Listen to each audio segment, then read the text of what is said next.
All right, so what you see in front of you is the final product of the PM viewport. It's representative of a full year's of assets PM, and it's a challenge to interpret at this stage because you've got no background on it. What I hope to be able to do is bring you through to this point again so that next time you see it, you'll have a full understanding of what you're looking at and that it'll make more sense. The components of it will make sense. Rough order of this presentation, I'm going to focus on this for the next 5 minutes or so and break down each of the general areas that you're seeing, give you some basic information on it. There's a good chance it'll feel overwhelming at first. We'll have a break after that, and then we'll start from the very beginning and work our way back to this point. Some things that I'm aware of as far as presentations go. The text can be difficult to see based on your projectors. I will zoom in during this first stage. I'll try to focus on some of the minutiae just to show you what it's actually about. But for the most part during this presentation, the goal is to focus on the big picture of things. It is relatively a simple concept.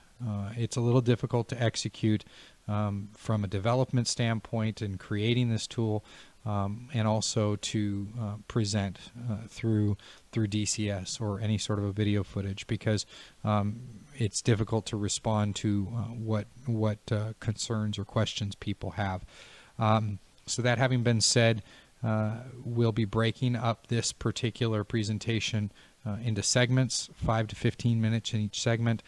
These are all pre-recorded segments, and then in between them we'll be talking about questions and answers. I'll be taking your questions, or somebody on my behalf will be doing so. And we'll get our best answers to you either immediately or take some time to give you a better one if needs be.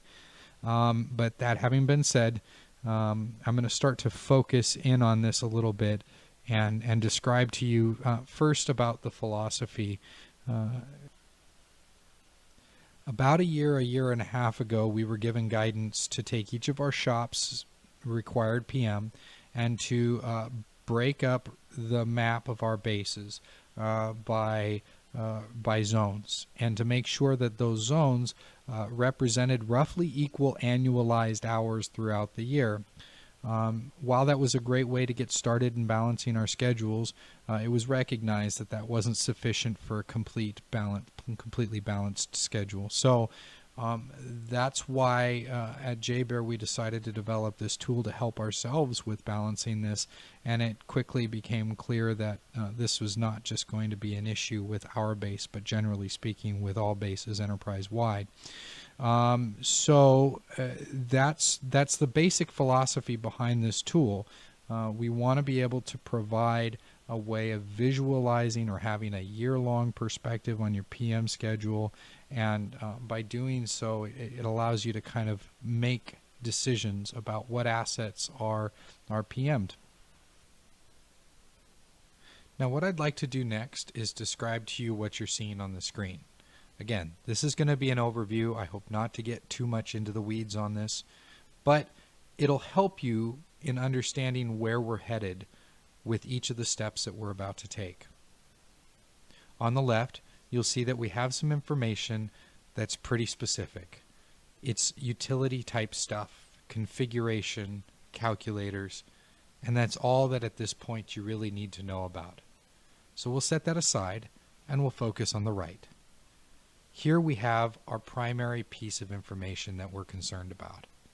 This represents a full year of our PM for either a shop, for a contractor, for a team within the shop, for any number of situations or variables that you might consider. Across the bottom of the chart, you see that we have dates. These dates each represent the Monday of a particular week. That means that each of the bars that you see are representative of the total number of hours of PM estimated for that week. In order to provide a point of comparison, the red dotted line represents the available man hours that we have. So it stands to reason that where the bars exceed the threshold of available hours, they go above that red dotted line, we're going to have too many hours scheduled for what our shop can reasonably maintain. Looking to the right, you'll see that we have a lot of information that's being displayed on this graph. I'd like you to focus primarily on these solid blocks of color. These represent your standard PM frequencies. The red dotted line, as I said before, are the available hours.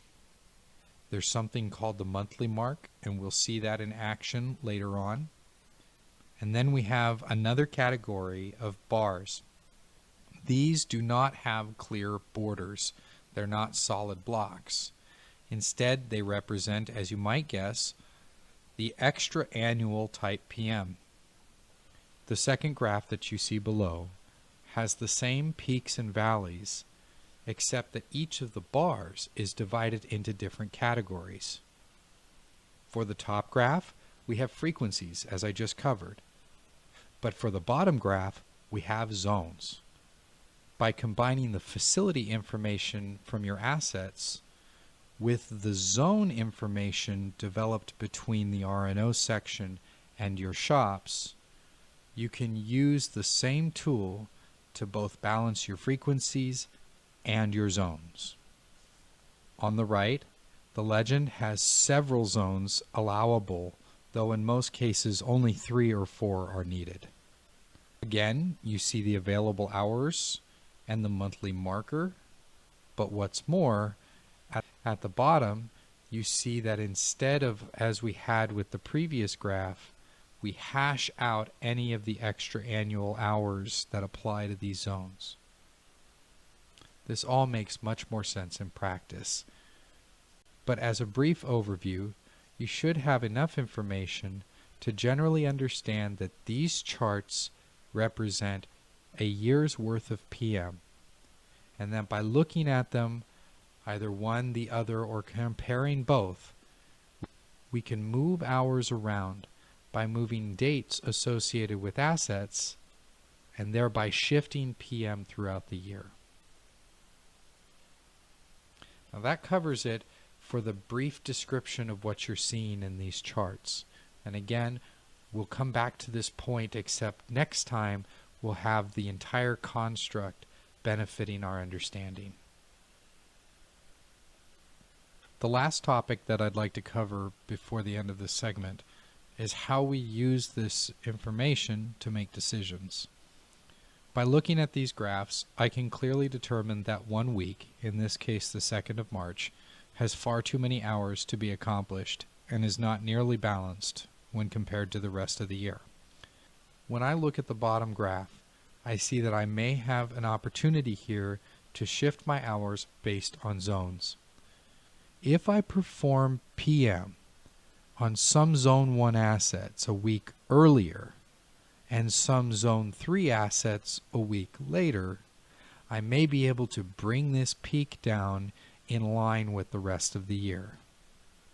In this way, we can achieve a relatively even distribution of hours throughout the year, but it doesn't answer the issue of where our hours are well above our threshold or where they're well below.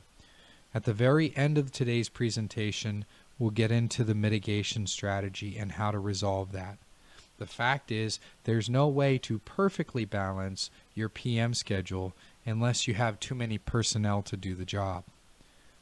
That means that what we need to do is strategize the way that we approach our PM so that some assets we perform exactly on time, and some assets we use Tririga's 2-week leeway to let us perform PM a couple of weeks late.